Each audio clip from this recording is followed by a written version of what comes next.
the second door.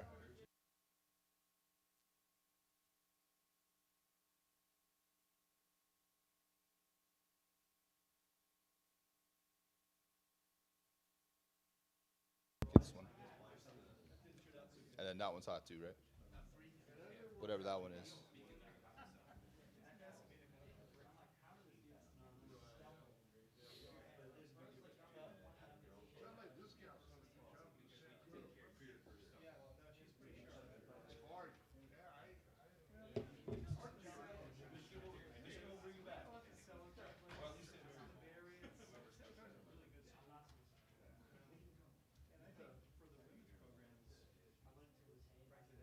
Jeffrey.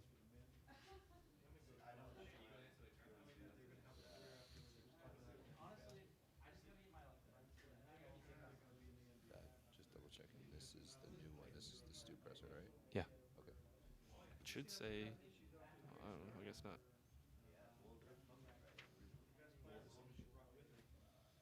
Go to Safari.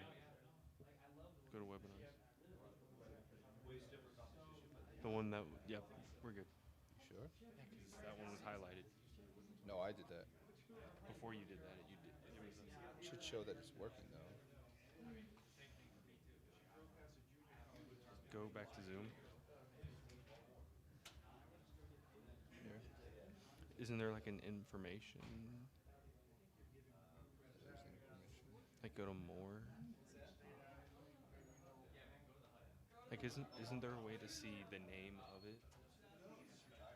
You sure that you hit the press Yes. Okay. I'll go with it. Stew?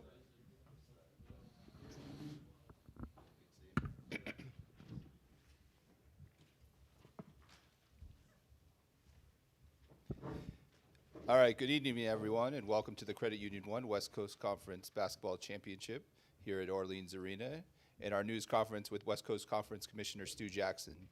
We'd also like to welcome those of you who have joined us on Zoom.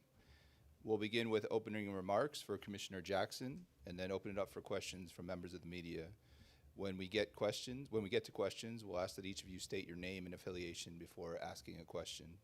For those of you on Zoom, who would also like to ask a question, please use the raise hand function. When we get to questions, we will make sure to call on you if your hand is raised. At this time, I'd like to turn it over to West Coast Conference Commissioner Stu Jackson. Yeah, thanks a lot, Doug. Can everybody hear me okay?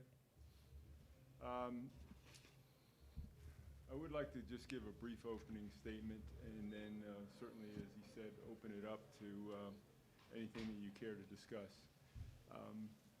First is an update on our conference. It's been an outstanding year for the West Coast Conference, and this particular year clearly reinforces that we are a basketball-centric conference, and it's why we are central to the national conversation across the country.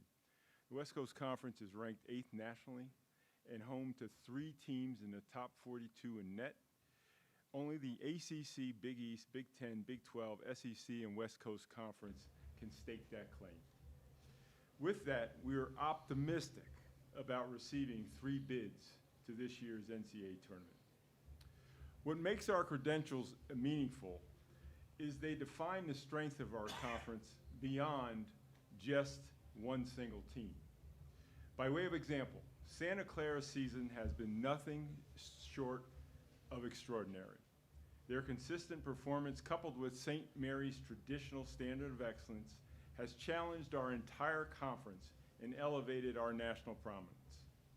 Mark Few said recently, and I quote, "Santa Clara is not only an NCAA tournament team, but they are a team that can win a game in the tournament."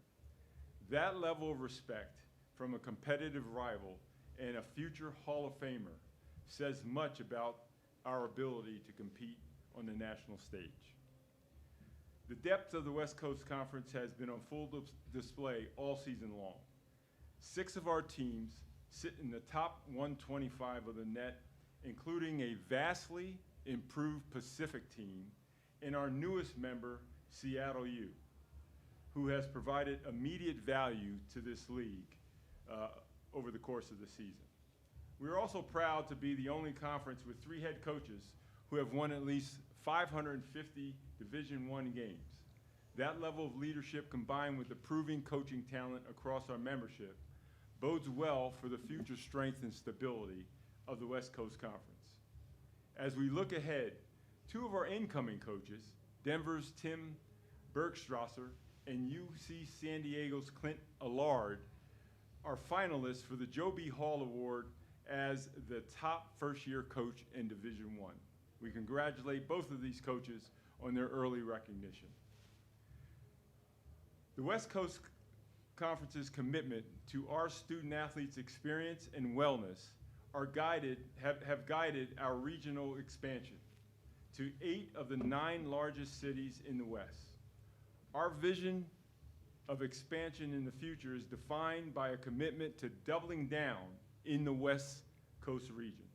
We strongly believe in our footprint and creating a forward-thinking, competitively relevant membership in this region.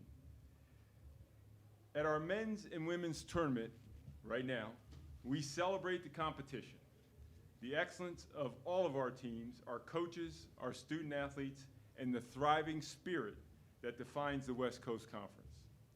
Tonight, the arena will be sold out. Our fans enjoy their annual visit to this city here in Las Vegas. With that, we are happy to announce the West Coast Conference will return to the Orleans for the 2027 tournament on March 5 through 9. We are also excited about our future with Denver joining us next year and UC San Diego joining in July of 2027. Denver just completed its best conference season since 2018, and UC San Diego has compiled its 3rd straight 20-win season. All indications confirm that these programs are fully committed, invested, and strong additions to the West Coast Conference. All that being said, our national success is not limited to just men's basketball. The West Coast Conference is recognized as a success conference by the NCAA in 9 sports, more than any other conference outside the Power Four. This places the West Coast Conference leadership and coaches on national selection committees and gives us a real voice at the national level. The 2025 men's soccer season saw 3 West Coast Conference bids into the NCAA tournament, and one of our teams reached the quarterfinals for the 3rd time in 4 years. Denver's addition in men's soccer further solidifies our continued success and future. Heading into this spring season, the West Coast Conference claims top 10 ranked teams in 5 sports: men's golf, women's golf, men's tennis, women's tennis, and beach volleyball. This fall, we are also proud to have 20 All-Americans on our rosters. So in closing, as we get ready to crown a champion tomorrow night in both the men's and women's tournament, we have a lot to look forward to as we, let's say it, we rise in the West. All right, so with that, I'll take any questions that you have. A reminder, when asking a question, please state your name and affiliation before asking it. And another reminder for those on Zoom, please use the raise hand function if you'd like to ask a question. Stu, hi. Steve Karp with the Sporting Tribune. In these turbulent times of college athletics, how do you see your role as a commissioner of a non-Power 4 conference in trying to elevate and give your members the best chance for success, not only on the competition side, but also on the business side of college athletics? Well, first, I lead all of our members in prayer. That's the first job I have as commissioner. But in all seriousness, secondly, it's been our objective, recognizing that we are in such turbulent times with respect to this age of NIL, revenue sharing, the transfer portal, particularly in the sports of basketball, to not dwell in the change itself, but rather lean into coming up with solutions. So for us, I view my role as number one, helping stabilize this conference from a membership standpoint, continue to try to find alternative sources of revenue for our conference that are going to be badly needed to assist with our institutions and our student athletes. And then thirdly, basically become the point guard for all of our member institutions as it relates to issues nationally that affect the collegiate space. That's how I view, my role. And I'm fortunate in that I've got a very capable staff that helps with navigating all of these ever-changing issues which seem to come on a weekly basis. So I hope that answers your question. Go next to that. Jeff Corrado. Stu, can you just talk about, the investment conference-wide that your schools have made in basketball in, ongoing in recent years? Yeah, it's an area I'm truly excited about and energized by. Our members and the leadership, our presidents, have shown a real commitment to lean in to all of our sports, but particularly men's and women's basketball. And it's not a statement. There's clear evidence that they're doing that. I see the numbers that you don't see and the increase this season in terms of revenue sharing commitment to our student athletes in basketball. From a facility standpoint, it's evident. I mean, it's happened in San Francisco, new practice facility. Pepperdine's is building a $330 million arena and student athlete facility. LMU has made improvements to their place. San Diego opened a brand new practice facility, and currently they have the opportunity to invest in a new coach, which they're doing so in a big way. So there's, Santa Clara's made an improvement to their facility. So there's evidence all around our conference that there's commitment there, and dollars are flowing, and that's a good thing in this environment, which unfortunately has become one that is financially based. Hi, Stu. Brendan Potts, World Exposure Report. How you doing, Brendan? I'm doing good. How are you? Good. Good. A lot of the previous coaches that have played the first couple of days in this tournament have talked about fatigue being a factor in their losses down the road. Are there any conversations going on about future tournaments maybe leveling the playing field to mitigate fatigue? That's a very good question, and those conversations have already taken place. And the past 3 years, we have in our tournament utilized an extended bracket that has a feel of ridiculousness. I mean, it does. I mean, the possibility still exists that a team would have to win 6 games if they're the lowest seed to win a championship. The next tier of teams would have to win 5 games to win a championship, and on down the line. I don't favor that bracket, I'm going to be honest with you, and have expressed that to our members.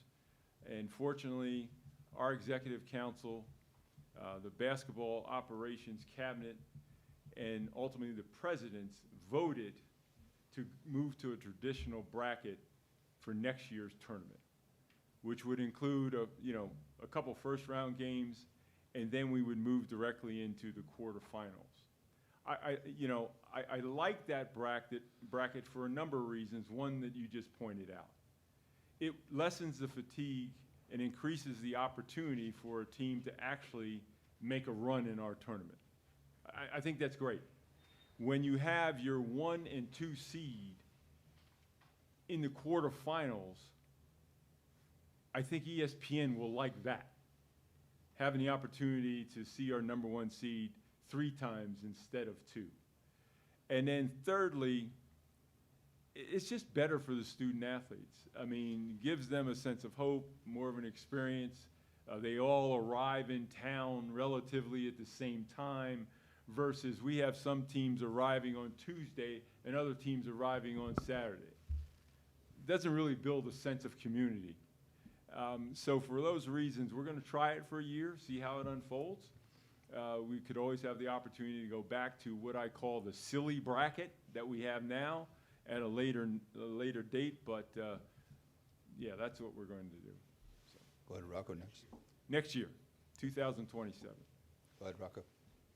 Stu, Rocco Miller, bracketseer.org. Good to see you. See you too, Rocco.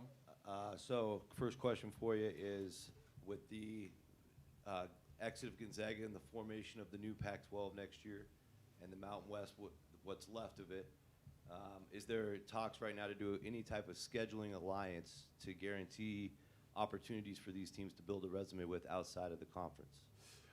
Rocco, also an excellent question. I'll start by saying this. I've tried, and there doesn't seem to be an appetite currently for any scheduling alliance among the Western conferences, and I'm speaking about the Big West, Mountain West, and Pac-12. I get it. Pac-12 has bigger fish to fry. They're trying to launch a conference. They're trying to ultimately find another football member. And this is the first year, upcoming next year, that their basketball conference will actually exist. So entertaining the idea of a scheduling alliance, you could argue, doesn't make a lot of sense. That being said, the other conferences out west, we haven't been able to align ourselves in any sort of scheduling alliance. I will tell you, we've tried to take a leadership role in that area without success. But, you know, it's early, it still could happen, but it needs to happen because of any other region in the country. There are not 4 conferences from a basketball standpoint that need each other more than we do. In terms of developing competition, better metrics, a better broadcast property, I can't think of anywhere else in the country where we need each other more. But that hasn't come to realization just yet. Yeah, quick follow-up question on that. Would you, if you don't get anywhere with those 2 conferences that are here, would you entertain a possible alliance with the Atlantic 10, the American, maybe even the Missouri Valley if it made sense? I would, Rocco, but the issue there is the obvious one, is the dollars. I mean, the travel. Now, could you have a scheduling alliance that is more abbreviated versus a conference-to-conference alliance? That may make some sense. I mean, make it up. You know, you take your top 4 teams and go play somewhere, or meet at a neutral site in Dallas or Chicago. I mean, I'd have an appetite for that. And that, you know, I think our broadcast partner would as well. So yes, that's a possibility, but you know, I'd rather stay here at home if we could, because entertaining, you know, West Coast conferences means West Coast windows, which can have some value. Last question from me. You'll be with the selection committee later this week, and you mentioned a lot about Santa Clara in your opening statement. I tend to agree with you. I know you have to leave the room when they are discussed and voted on, but what can you do outside of that while you're around all these guys who are and ladies who are voting throughout the week to do anything to help the Broncos? I'll entertain you that question with a story, in that never doubt the integrity of that committee. And I will tell you, my experience last year, and even in our in-person meeting this past February, where we actually selected and seated the whole field, as you mentioned, I'm out of the room at any mention or prospective mention. Before it rolls off anybody's tongue, Dan Gavitt sends you out of the room. And they actually have a bell that rings to bring you back into the room. And when you get back into the room, Dan tells you what they decided, okay? But even when we are selecting and seating, anytime one of my institutions are up for vote, I can't literally vote electronically on the screen. Thirdly, even in our social time, the dinners, the breaks, it's as if, you have a disease. No one will talk to you about your schools. I mean, it's the darndest thing I've ever seen. And so I don't really get any feedback at all, informal, certainly not formally, but even informally. And, you know, which is a good thing in the end. It's a little bit unnerving for me, because I'm sure when I'm back there next week that my stomach will turn with respect to Santa Clara. I have to feel at the moment that St. Mary's and Gonzaga are likely in the field and will, you know, be seated wherever they're seated. But with Santa Clara, you know, we're getting down here to the cut line. Just a quick reminder for those of you on Zoom, if you'd like to ask a question, please use the raise hand function. We'll continue in the room. Go ahead. Hi, Commissioner. Sam Canales, Santa Clara Student Radio. How you doing, Sam? My question for you from a student perspective, obviously a decent amount of empty seats there today, but maybe some of the better attendance that I've seen so far in the tournament from Oregon State and Gonzaga, both teams that are leaving. Have you thought about anything to try and increase student attendance at the tournament, whether it be partnering with institutions to get kids out here or trying to incentivize kids with cheap tickets, stuff like that? No, again, a fair question. We haven't with the students prospectively. Sam, I'm working on our institutions to increase their minimum buy to the tournament, particularly with the departure of Gonzaga. We need it, because we've got a hill to climb if we expect to have the kind of attendance and energy that you're going to see here in about, you know, half an hour. But it's a good idea, but, you know, unfortunately, a lot of that falls on the schools. You know, what we've all, but, and I didn't mean to cut you off.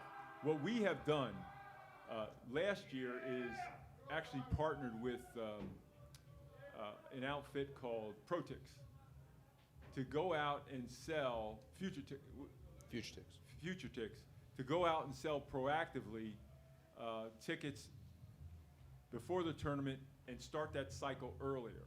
And this year, we've actually built the database up to about 6,000 people, 57% of which are in the Las Vegas area, because this is a market we've got to tap to help us climb that hill. But, you know, you make up a good point. I mean, if, you know, the students should be here, it would be great. But go ahead. If I could just ask a follow-up. The big games obviously are on Mondays and Tuesdays. I assume students at basically every university in the conference have classes on those days. I know I have a number of friends who would have liked to be here for a Gonzaga or a St. Mary's Santa Clara game, but weren't able to make it because they couldn't skip class because they have final projects, et cetera, since for Santa Clara, this tournament falls the week before finals week. So my question to you would be, have you guys considered moving some of those later stage games to the weekends? Obviously, it's difficult probably with the fatigue aspect, but. Yeah, it's also difficult from a broadcast standpoint. You know, tonight,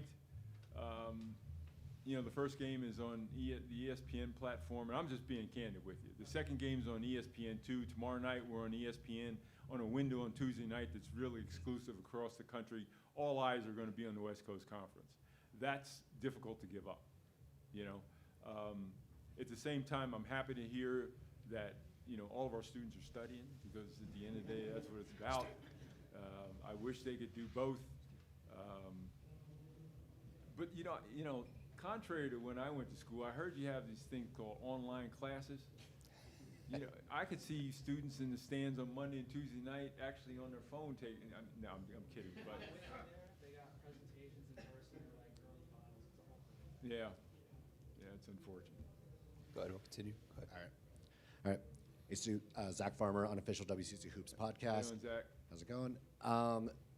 And kind of on following up on that, you talk about the broadcast rights and just what have those been conversations been like to this point, or where are those kind of at the moment? Knowing that Gonzaga's out the league, knowing that Washington State, Oregon State are going to be gone. What have been the challenges kind of in those negotiations to this point on what it's going to look like a year from now? Yeah, interesting enough, we just began our initial talks with ESPN. They have an exclusive window with the West Coast Conference to begin negotiations, followed by, and that window lasts about 45 days, and followed by CBSSN, who has a 60-day window. We just began to talk, and you know, one encouraging sign is that those talks weren't really scheduled to begin until June 1st, and they wanted to move up the date. So we're going to make it March 1st. That's about all I can share right now. You know, when we have something, if we have something, certainly you'll be one of the first to know. But we're encouraged by our initial conversations, even with the departure of Gonzaga. Just another reminder for those of you on Zoom, I see you. If you do have a question, please use the raise hand function, and we will call on you. We'll continue in the back here. Stu, Noah Schmick with KHQ and SWX in Spokane. Stu, I was wondering your outlook when it comes to Washington State and Oregon State, accepting them as affiliate members and now them leaving along with Gonzaga. Was that a helpful thing for your conference? Was that a hindrance, bringing in the Cougars and Beavers to your conference? I can't speak glowingly enough about the relationship we've had with Oregon State and Washington State across all sports, but particularly in the sport of basketball, men's basketball, if I can. The anticipated strengthening and effect that they have had actually happened the way we thought that it would. You got Oregon State this year as our 4th seed. Their net isn't as high as Washington State, but Washington State's net, I think with both of them, have provided us more metric resume building opportunities for our teams in the middle, and particularly our top teams. And that's a positive. Aside from that, they've been outstanding members to deal with, and you know, we're unhappy to see them go, but obviously they have their own conference, but I think they've been an added value, net added value to the WCC. Any other questions here in the room? Going once, going twice. All right, thank you, Commissioner. Enjoy the games.